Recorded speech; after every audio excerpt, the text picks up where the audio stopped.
What if you found yourself alone on a deserted island with no hope of rescue?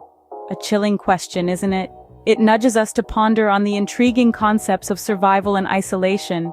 Picture yourself in such a scenario, stripped of all comforts, with only your wit and willpower to see you through. A frightening prospect, yet an exhilarating challenge. This is the reality for Robinson Crusoe, the protagonist in Daniel Defoe's novel. Daniel Defoe's novel begins with the young Robinson, against his parents' wishes, embarking on a sea voyage. A journey that was meant to be an adventure, but soon turns into a nightmare as his ship is caught in a violent storm and wrecked, leaving Crusoe as the sole survivor on an uncharted island. Stranded and alone, Crusoe's initial struggle is against the raw elements of nature. He must find food and shelter, tasks that seem monumental without the conveniences of civilization. He learns to harness the resources around him, fashioning rudimentary tools, hunting for his meals, and building a makeshift home from the materials he finds on the island. Yet the physical challenges are only half the battle. The isolation begins to weigh heavily on Crusoe. There are no humans in sight, no voices but his own echoing in the emptiness. The island becomes his prison and his salvation, a paradox that gnaws at his sanity.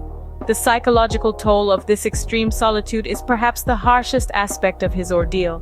Crusoe's situation is dire, his future uncertain. His existence is pared down to the bare essentials: survival, self-reliance, and the wrestle with his own mind. But throughout his ordeal, there is an undercurrent of resilience, a flame of hope that refuses to be extinguished. Despite these challenges, Crusoe refuses to give in to despair. Years pass and Crusoe adapts to his new life, but one day he discovers he is not alone.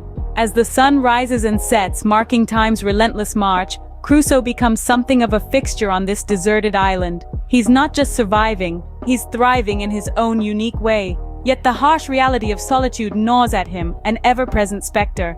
Then, a turn of events. A native man, who Crusoe later christens Friday, enters the scene. His arrival is nothing short of dramatic, a rescue mission from the jaws of cannibals. Friday becomes a beacon in Crusoe's lonely existence, a physical embodiment of companionship he's longed for. At first, the dynamic between the two is akin to master and servant, but as the days blend into weeks, then months, their relationship evolves. A mutual trust and respect grow, and they learn from each other. Crusoe teaches Friday English and about his culture, while Friday in turn teaches Crusoe about the island and its ways. With Friday, Crusoe's island isn't just a place of survival anymore. It becomes a shared home. This friendship, this human connection, alleviates Crusoe's sense of isolation. It gives him something more than just survival.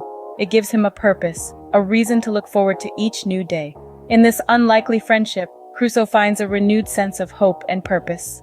Finally, after 28 years, 2 months, and 19 days, Crusoe is rescued and returns to civilization. The man who stepped back into the humdrum of society was not the same as the one who was marooned. The island had profoundly changed Crusoe. He had learned to fend for himself, to find solace in solitude, and to appreciate the simple joys of life. But this transformation came with its own set of challenges.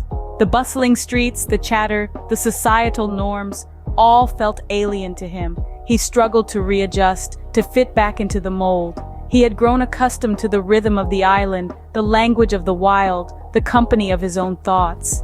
Yet he persevered, embodying the human spirit's resilience. He learned, once again, to navigate the complex maze of civilization, forever carrying the lessons of the island within him. Robinson Crusoe is not just a tale of survival, but a journey of self-discovery and transformation.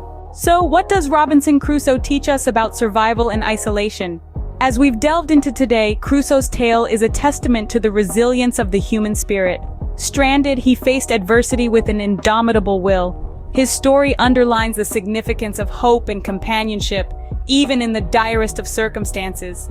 It's a reminder that we, as humans, are capable of extraordinary feats when pushed to our limits. In the end, Robinson Crusoe shows us that survival is not just about physical endurance, but also about the strength of the human spirit.